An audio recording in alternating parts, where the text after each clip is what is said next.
right, what you're about to watch on this video is a portion of a webinar that I did in my private Amazon Facebook group.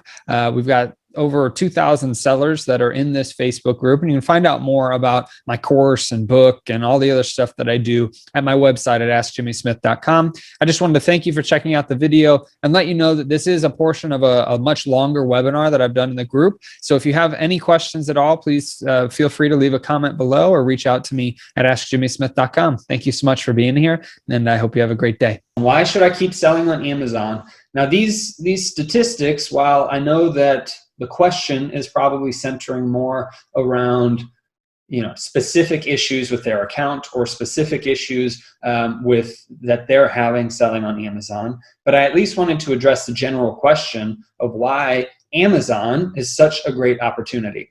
First and foremost, you want to figure out where the eyeballs are. Whenever you're selling anything, even retail, you want to know what catches people's eye, what are they most interested in, what are the things that people are looking for.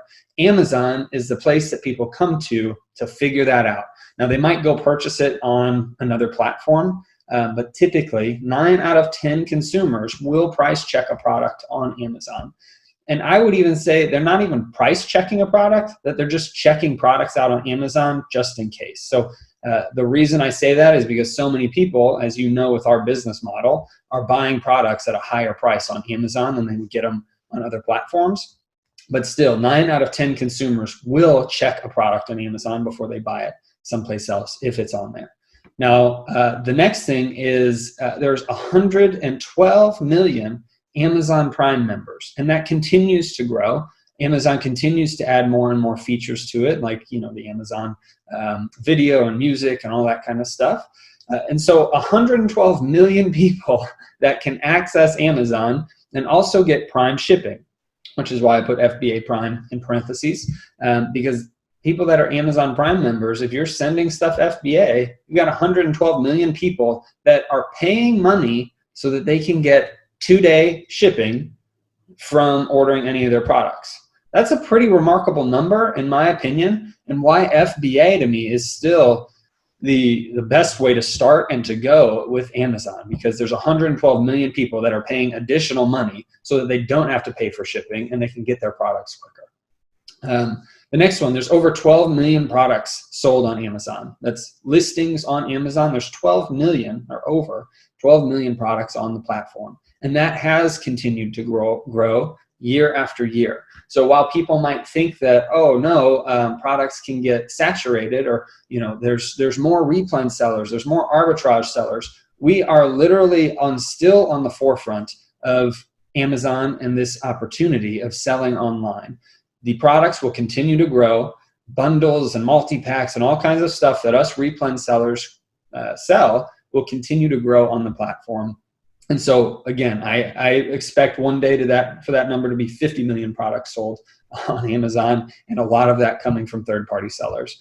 The next one, FBA gives sellers a 30 to 50% increase in sales, and that's per bigcommerce.com. So that's huge, right? So I've seen a lot of chatter because of some of the slow check-in times with Amazon recently due to COVID, that they're going to switch to all FBM, or they're just going to do that for now. I think that's a mistake. While I do think utilizing FBM, fulfilled by merchant, is good, I still think people need to focus on their FBA products and sending things into Amazon. Whether it's, hey, once a week I'm going to do a shipment to Amazon, the rest of the week I'm doing FBM, or I'm going to commit fully to FBA like Brittany and I do in our business. I think that at least having a presence FBA is smarter than switching to FBM. I would not panic, and I think also that Amazon, with the Christmas season, they will prefer FBA sellers because it's going to be in Amazon's warehouses. They can ship it all. They make more money from FBA sellers than they do from FBM sellers. So that is a huge piece, in my opinion. Just keep consistent with it and don't give up on FBA.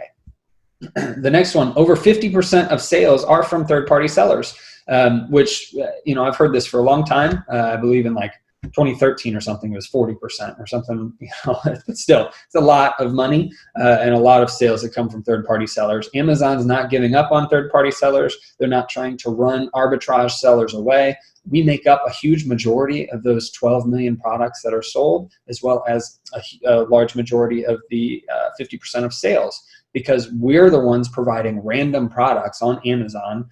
Other people build listings and putting them on Amazon to sell. That's how they've been able to grow to be the everything store that they always wanted to be, is because of us third-party sellers. So don't give up on this platform. The next thing is COVID has also shown that Amazon will continue to propel bigger and better. They've hired hundreds of thousands of people, I believe. If not, it's tens of thousands of people through this pandemic. Their sales have shot up. I thought the statistic I had heard was that it went up 40% over the prior year for certain months. Amazon is still the place that people go to. Yes, other platforms are growing, but that's just by association, in my opinion. Obviously people are buying more online, so they're going to check out Walmart now. They might check out eBay, or they might check out whatever other platforms there are out there. But Amazon continues to dominate the space for a reason, because there's 112 million Amazon Prime members, because people trust the platform. There's no reason to get off of Amazon, especially right now when we're still I still believe the beginning stages of what e-commerce will become. There's no reason to get off the platform. Now, the next thing, you can see their annual revenue every year has gone up a ton. So it's fascinating that last year, 2019, they did $280 billion? Yeah, $1 billion in revenue, which is insane. And 2020 will be much higher because of COVID. The fact that online sellers, at least from what I can tell, have done way better through this pandemic than people that have regular jobs and got furloughed or laid off or whatever it might have been, which is a shame.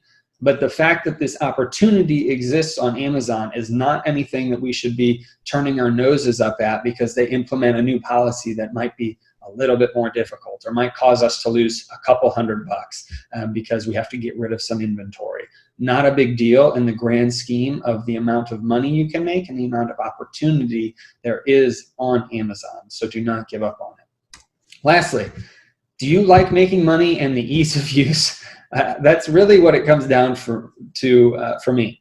I won't give up on Amazon, on the platform, because I like to make money. Amazon's got the eyeballs, they've got the customers, they've got the consistent history to show that their sales will continue to grow and that they're putting resources behind the FBA program. They're building warehouses, hiring hundreds of thousands of people. They've got the logistics to keep up with all of this. Literally, it comes down to you like making money and the ease of use. I don't have to deal with shipping products directly to customers. I don't have to deal with angry customers because the post office lost the package if I use FBA. Amazon handles 99% of all of the customer service and all of the headache. Yes, they provide some extra headaches. Yes, they take more fees than other platforms. But all in all, I will always defend Amazon unless something major changes. The next thing is there's over 600 success stories just in the My Silent Team Facebook page. And now that's a huge amount of success stories. There's also over 200 from the Replens group. People doing replens and arbitrage have a huge amount of success stories using Amazon and that platform. Don't give up on this platform just because you have a bad day or a bad week or even a bad month. Amazon does hold a lot of weight, but so will all the other third-party platforms. There are other platforms that will kick you off of there if they feel like you're a bad actor. Amazon, unfortunately, makes mistakes in those determinations sometimes, which is why 99% of the time you'll get your account back if the worst of the worst happens, which is getting suspended.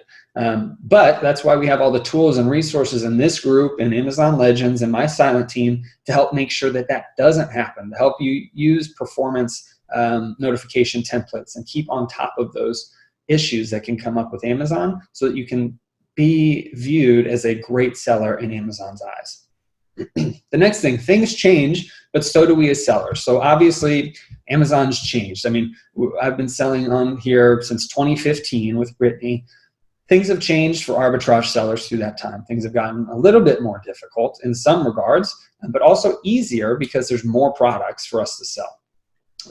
But with those little changes that comes up, we're business owners, we're entrepreneurs, we have to change with it. It's like if some regulation got enacted in a county and you're a retail store that has to follow that legislation, there's nothing we can do. This is Amazon's platform for a reason. So as little changes happen, we need to adapt with that change. I would also say that us as arbitrage sellers have had far less changes than private label sellers have had to deal with and bundles have had to deal with. And that's not knocking it because they've got their own perks for doing private label and bundles, but they've had more changes in terms of how listings are created, how UPCs, GTIN exemptions, specific ways that you can use popular phrases, the things that we don't have to worry about as much. There have been more changes with the other types of selling on Amazon. You can't drop ship on Amazon. Like all of these things that probably were more allowed and applicable in 2011 have gone away or changed for those other business types for selling on Amazon. Where us as arbitrage sellers, it's been very minuscule in the 5 years that we've been doing this. It's still the same thing. You go find products on shelves that are selling for more on Amazon. You package them the way Amazon wants and you send it to where they ask you to send it. And then you just, if you bought right, you watch the sales come in. If you didn't buy right, then you have to make some adjustments. But that's with any platform and that's with any type of selling on Amazon. Now, I do want to say that for those of you that have been selling on Amazon for a while, you don't want to only rely on Amazon. You want Amazon to be another tool in your tool belt. You want it, in my opinion, I think that it will most likely continue to be the biggest one, the best one that you should use most often because of the eyeballs, because of the sales, because of the traction that comes with it and the ease of use. But don't rely only on Amazon. So start looking at other platforms while you're building your business. I would suggest that once you're over 15, 20 grand a month personally, because I'd rather you get Amazon down to a T, get your systems going, and then start looking at other things. But do not give up, and I wrote this specifically, do not give up on the biggest, best, most seller-friendly and user-friendly platform. Some people might laugh at me for saying seller-friendly because I know that, like eBay rarely suspends people, but they've done it. I know that with eBay as well, that you might have less fees and you might have less issues to deal with where they're not going to send you a performance alert. But from a seller-friendly standpoint, the ease of use, I don't have to take pictures. I don't have to add bullet points. I don't have to keep track of my inventory personally. I don't have to worry about customer inquiries or post office mistakes if I'm utilizing the FBA program. Do not give up on selling on Amazon. I know that there are a couple of questions that ask that. These are the positive reasons that I could think of whenever, just off the top of my head for a lot of it. I did look at some statistics for that first slide. But the platform of Amazon, where we're at, this is literally the best opportunity ever to make money quickly and online for anyone. So don't give up on this platform. Amazon is going to continue to invest millions and potentially billions of dollars into their infrastructure, into resources for sellers, into making sure that this is a fair platform to their sellers, because they've made changes recently that I believe have helped us as sellers, especially arbitrage sellers. So looking at everything that's going on with Amazon and the direction and future of e-commerce, do not give up on this platform. Keep pushing forward. If you're a little discouraged, just remember these things. So many people have had success with this, and it will continue to grow from there.